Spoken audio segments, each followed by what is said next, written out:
George Whitefield, O Pregador ao Ar Livre, 1714-1770. Mais de 100 mil homens e mulheres rodeavam o pregador, há mais de 200 anos, em Cambuslang, Escócia. As palavras do sermão, vivificadas pelo Espírito Santo, ouviam-se distintamente em todas as partes que formavam esse mar humano. É-nos difícil fazer uma ideia do vulto da multidão de 10 mil penitentes que responderam ao apelo para se entregarem ao Salvador. Esses acontecimentos servem-nos como um dos poucos exemplos do cumprimento das palavras de Jesus. Na verdade vos digo que aquele que crê em mim também fará as obras que eu faço, e as fará maiores do que estas, porque vou para meu Pai. João, capítulo 14, versículo 12, grifo do autor. Havia como um fogo ardente encerrado nos ossos deste pregador, George Whitefield. Ardia nele um zelo santo de ver todas as pessoas libertas da escravidão do pecado. Durante um período ininterrupto de 28 dias, realizou a incrível façanha de pregar a 10 mil pessoas. Sua voz podia ser ouvida perfeitamente a mais de 1 quilômetro de distância, apesar de ter físico fraco e de sofrer dos pulmões. Não havia prédio no qual coubessem em seus auditórios, e, nos países onde pregou, armava seu púlpito nos campos, fora das cidades. Whitefield merece o título de Príncipe dos Pregadores ao Ar Livre, porque pregava em média 10 vezes por semana, e isso fez durante um período de 34 anos, em grande parte sob o teto construído por Deus, os céus. A vida de George Whitefield foi um milagre. Nasceu em uma taberna de bebidas alcoólicas. Antes de completar 3 anos, seu pai faleceu. Sua mãe casou-se novamente, e a George foi permitido continuar os estudos na escola. Na pensão mantida por sua mãe, fazia a limpeza dos quartos, lavava roupa e vendia bebidas no bar. Por estranho que pareça, já que ainda não era salvo, interessava-se grandemente pelo exame das Escrituras. Lia a Bíblia até alta noite e preparava sermões. Na escola, era conhecido como orador. Sua eloquência era natural e espontânea, um dom extraordinário de Deus. Talento este que possuía sem ele mesmo saber. Custeou os próprios estudos em Pembroke College, Oxford, servindo como garçom em um hotel. Depois de estar algum tempo em Oxford, juntou-se ao grupo de estudantes a que pertenciam João e Carlos Wesley. Passou muito tempo, como os demais do grupo, jejuando e esforçando-se para mortificar a carne a fim de alcançar a salvação. Ele ainda não compreendia que a verdadeira religião é a união da alma com Deus e a formação de Cristo em nós. Acerca da sua salvação, escreveu algum tempo antes de morrer. Todas as vezes que vou a Oxford, sinto-me impelido a ir primeiro a este lugar onde Jesus se revelou a mim, pela primeira vez, e me deu o novo nascimento. Com a saúde abalada, talvez pelo excesso de estudo, George voltou a casa para recuperá-la. Resolvido a não cair no indiferentismo, inaugurou uma classe bíblica para jovens que, como ele, desejavam orar e crescer na graça de Deus. Visitavam diariamente os doentes e os pobres, e frequentemente os prisioneiros nas cadeias, para orar com eles e prestar-lhes qualquer serviço manual que pudessem. George tinha no coração um plano que consistia em preparar 100 sermões e apresentar-se para ser separado para o ministério. Porém, quando havia preparado apenas um sermão, seu zelo era tanto que a igreja insistia em ordená-lo com apenas 21 anos, embora fosse regra não aceitar ninguém para tal cargo com menos de 23 anos. O dia que precedeu sua separação para o ministério, George passou em jejum e oração. Acerca desse fato, ele escreveu: À tarde, retirei-me para um alto, perto da cidade, onde orei com instância durante 2 horas, pedindo em meu favor e também por aqueles que estavam para ser separados comigo. No domingo, levantei-me de madrugada e orei sobre o assunto da epístola de Paulo a Timóteo, especialmente sobre o seguinte preceito: Ninguém despreze a tua mocidade. Quando o ancião me impôs as suas mãos, se meu vil coração não me engana, ofereci todo o meu espírito, alma e corpo para o serviço no santuário de Deus. Posso testificar perante os céus e a terra que dei-me a mim mesmo, quando o ancião me impôs as mãos, para ser um mártir por aquele que foi pregado na cruz em meu lugar. Os lábios de Whitefield foram tocados pelo fogo divino do Espírito Santo durante sua separação para o ministério. No domingo seguinte, naquela época de gelo espiritual, pregou pela primeira vez. Alguns se queixaram de que 15 dos ouvintes enlouqueceram ao ouvirem o sermão. O ancião da igreja, porém, compreendendo o que se passava, respondeu que seria muito bom se os 15 não se esquecessem da sua loucura antes de chegar o outro domingo. Whitefield nunca se esqueceu nem deixou de aplicar a si as seguintes palavras do Dr. Delany: desejo, todas as vezes que subir ao púlpito, considerar essa oportunidade como a última que me é dada de pregar, e a última dada ao povo de ouvir. Alguém assim escreveu sobre uma de suas pregações. Quase nunca pregava sem chorar, e sei que as suas lágrimas eram sinceras.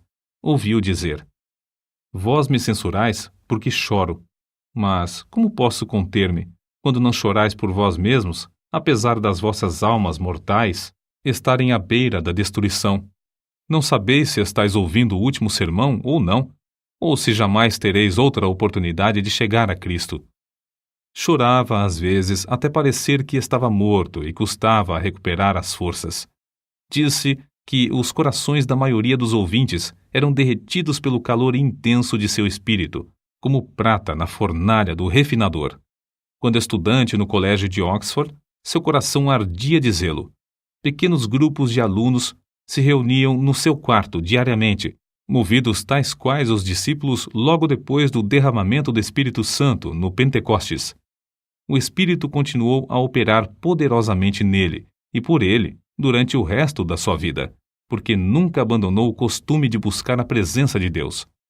Separava o dia em 3 partes: 8 horas sozinho com Deus e em estudos, 8 horas para dormir e fazer as refeições, 8 horas para o trabalho entre o povo. De joelhos, lia e orava sobre a leitura das Escrituras, recebendo luz, vida e poder. Numa de suas visitas aos Estados Unidos, passou a maior parte da viagem a bordo, sozinho em oração. Alguém escreveu sobre ele: seu coração encheu-se tanto dos céus que anelava por um lugar onde pudesse agradecer a Deus, e sozinho, durante horas, chorava comovido pelo amor consumidor do seu Senhor. Suas experiências no ministério confirmavam a sua fé na doutrina do Espírito Santo como Consolador ainda vivo, o poder de Deus operando atualmente entre nós. A pregação de George Whitefield era feita de forma tão vívida que parecia quase sobrenatural. Conta-se que, certa vez, pregando a alguns marinheiros, descreveu um navio perdido num furacão. Tudo foi apresentado em manifestações tão reais que, quando chegou ao ponto de descrever o barco afundando, alguns marinheiros pularam dos assentos gritando: "As baleeiras! As baleeiras!" Em outro sermão, falou acerca de um cego andando na direção de um precipício desconhecido. A cena foi tão real que, quando o pregador chegou ao ponto de descrever a chegada do cego à beira do profundo abismo, o camareiro mor, Chesterfield, que assistia, deu um pulo gritando: "Meu Deus, ele desapareceu!" O segredo, porém, da grande colheita de almas salvas não era a sua maravilhosa voz nem a sua grande eloquência. Não era também o caso de que o povo tivesse o coração aberto para receber o Evangelho, uma vez que havia, na época, grande decadência espiritual entre os crentes. Também não foi por falta de oposição. Repetidas vezes, Whitefield pregou nos campos porque as igrejas fecharam-lhe as portas. Às vezes, nem os hotéis queriam aceitá-lo como hóspede. Em Basingstoke, foi agredido a pauladas. Em Staffordshire, atiraram-lhe torrões de terra. Em Moorfield, destruíram a mesa que lhe servia de púlpito e arremessaram contra ele o lixo da feira. Em Evesham, as autoridades, antes de seu sermão, ameaçaram prendê-lo se pregasse. Em Exeter, enquanto pregava para 10.000 pessoas, foi apedrejado de tal forma que pensou haver chegado para ele a hora, como o ensanguentado Estevão, de ser imediatamente chamado à presença do Mestre. Em outro lugar, Apedrejaram-no novamente até ficar coberto de sangue. Verdadeiramente levava no corpo até a morte as marcas de Jesus. O segredo de tais frutos na sua pregação era o seu amor para com Deus. Ainda muito novo, passava noites inteiras lendo a Bíblia, que muito amava. Depois de se converter, teve a primeira daquelas experiências de sentir-se arrebatado, ficando a sua alma inteiramente aberta, cheia, purificada, iluminada da glória e levada a sacrificar-se inteiramente ao seu Salvador. Desde então, nunca mais foi indiferente em servir a Deus, mas regozijava-se no alvo de trabalhar de toda a sua alma e de todas as suas forças, e de todo o seu entendimento. Só achava interesse nos cultos, tanto é que escreveu para sua mãe dizendo que nunca mais voltaria ao seu emprego. Consagrou a vida completamente a Cristo, e a manifestação exterior daquela vida nunca excedia a sua realidade interior. Portanto, nunca mostrou cansaço, nem diminuiu a marcha durante o resto de sua vida. Apesar de tudo, ele escreveu: "A minha alma era seca como o deserto. Sentia-me como encerrado dentro de uma armadura de ferro. Não podia ajoelhar-me sem estar tomado de grandes soluços e orava até ficar molhado de suor. Só Deus sabe quantas noites fiquei prostrado de cama, gemendo por causa do que sentia e ordenando, em nome de Jesus, que Satanás se apartasse de mim. Outras vezes, passei dias e semanas inteiras prostrados em terra, suplicando para ser liberto dos pensamentos diabólicos que me distraíam. Interesse próprio, rebelião, orgulho e inveja me atormentavam, um após outro, até que resolvi vencê-los ou morrer. Lutei até Deus me conceder vitória sobre eles." George Whitefield considerava-se um peregrino errante no mundo, procurando almas. Nasceu, criou-se e diplomou-se na Inglaterra. Atravessou o Atlântico 13 vezes. Visitou a Escócia 14 vezes. Foi ao país de Gales várias vezes. Visitou uma vez a Holanda. Passou 4 meses em Portugal. Nas Bermudas, ganhou muitas almas para Cristo, como nos demais lugares onde trabalhou. Acerca do que sentiu em uma das viagens à colônia da Geórgia, Whitefield escreveu: "Foram-me concedidas manifestações extraordinárias do alto. Cedo de manhã, ao meio-dia, ao anoitecer e à meia-noite, de fato durante o dia inteiro, o amado Jesus me visitava para renovar-me o coração. Se certas árvores perto de Stonehouse pudessem falar, contariam acerca da doce comunhão que eu e algumas almas amadas desfrutamos ali com Deus, sempre bendito. Às vezes, quando de passeio, a minha alma fazia tais incursões pelas regiões celestes, a qual parecia pronta a abandonar o corpo. Outras vezes, sentia-me tão vencido pela grandeza da majestade infinita de Deus que me prostrava em terra e entregava-lhe a alma, como um papel em branco para ele escrever nela o que desejasse. De uma noite nunca me esquecerei. Relampejava excessivamente. Eu pregara a muitas pessoas e algumas ficaram receosas de voltar a casa. Senti-me dirigido a acompanhá-las e aproveitar o ensejo para as animar a se prepararem para a vinda do Filho do Homem. Oh, que gozo senti na minha alma, depois de voltar enquanto alguns se levantavam das suas camas, assombrados pelos relâmpagos que andavam pelo chão e brilhavam de uma parte do céu até a outra.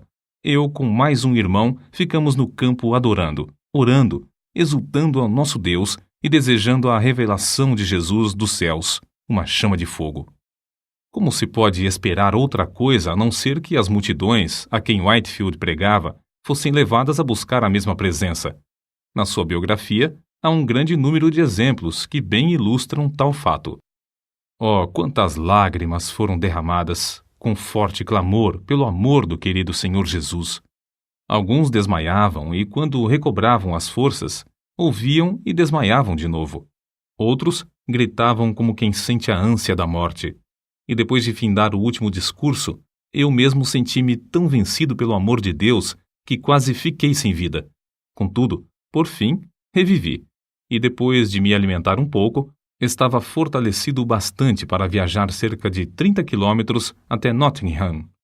No caminho, a alma alegrou-se cantando hinos. Chegamos quase à meia-noite. Depois de nos entregarmos a Deus em oração, deitamo-nos e descansamos na proteção do querido Senhor Jesus. Ó Senhor, jamais existiu amor como o teu.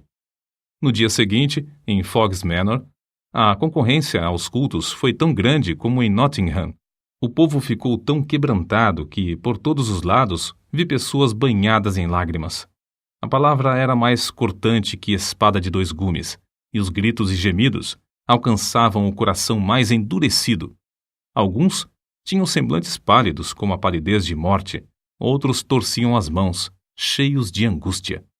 Ainda outros foram prostrados ao chão, ao passo que outros caíam e eram aparados nos braços de amigos.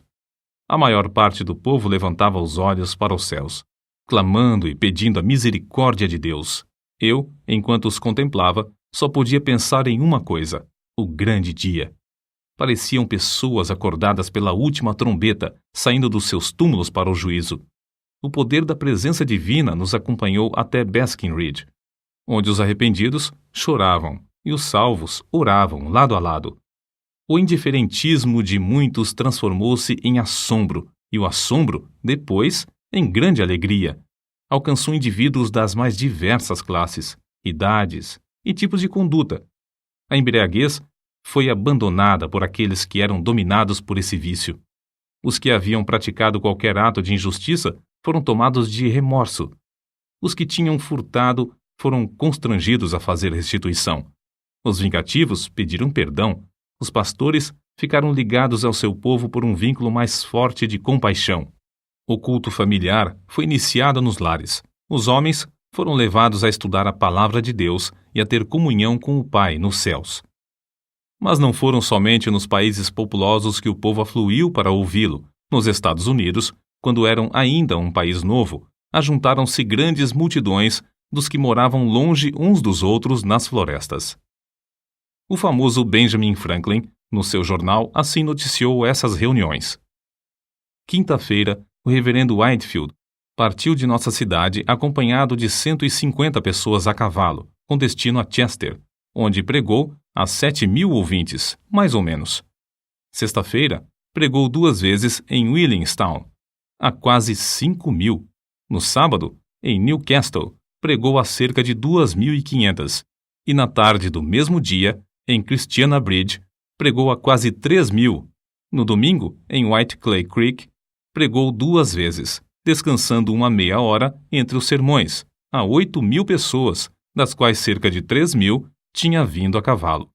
Choveu a maior parte do tempo, porém, todos se conservaram em pé, ao ar livre. Como Deus estendeu a sua mão para operar prodígios por meio de seu servo, vê-se no seguinte relato.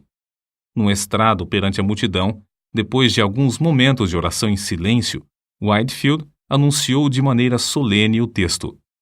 É ordenado aos homens que morram uma só vez, e depois disto vem o juízo.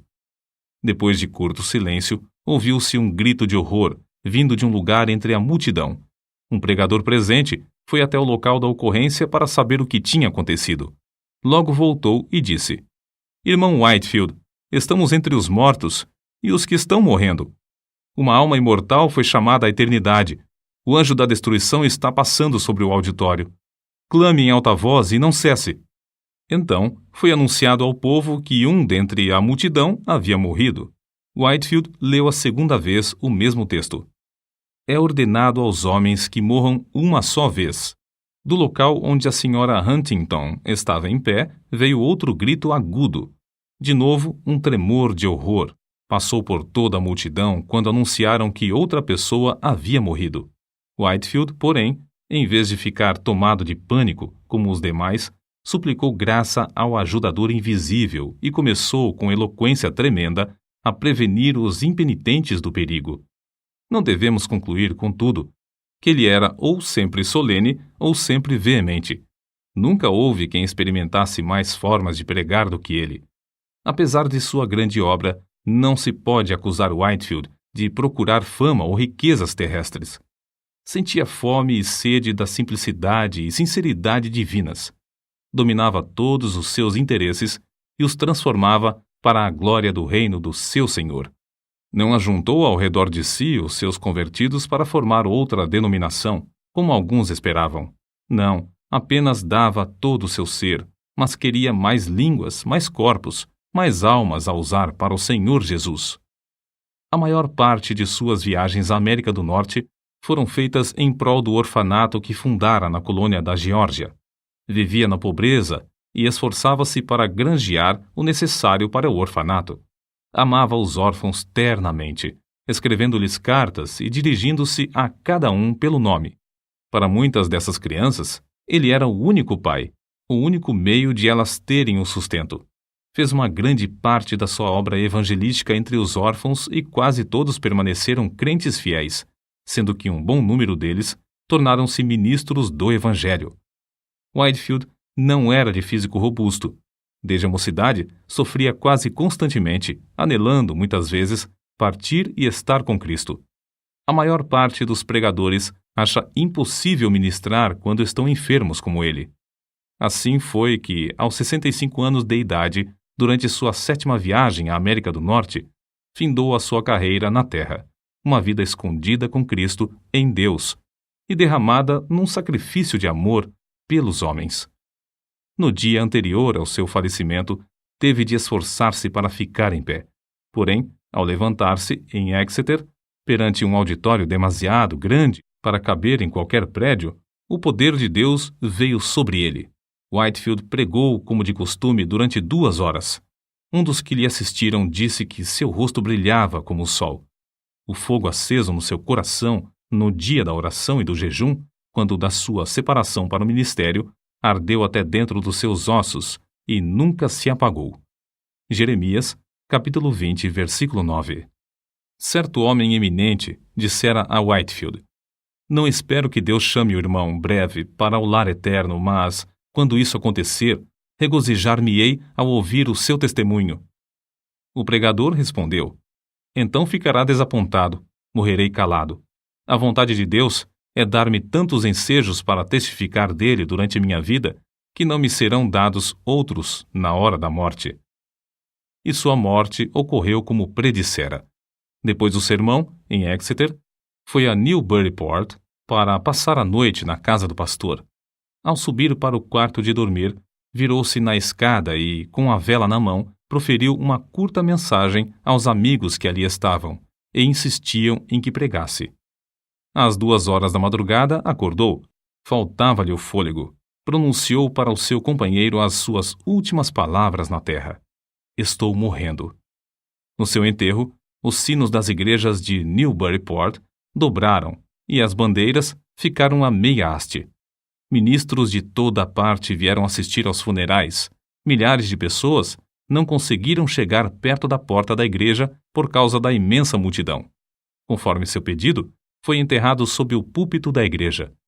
Se quisermos ter os mesmos frutos, ver milhares salvos, como George Whitefield os teve, temos de seguir o seu exemplo de oração e dedicação. Alguém pensa que é tarefa demais? Que diria George Whitefield agora, junto aos que levou a Cristo, se lhe fizéssemos essa pergunta?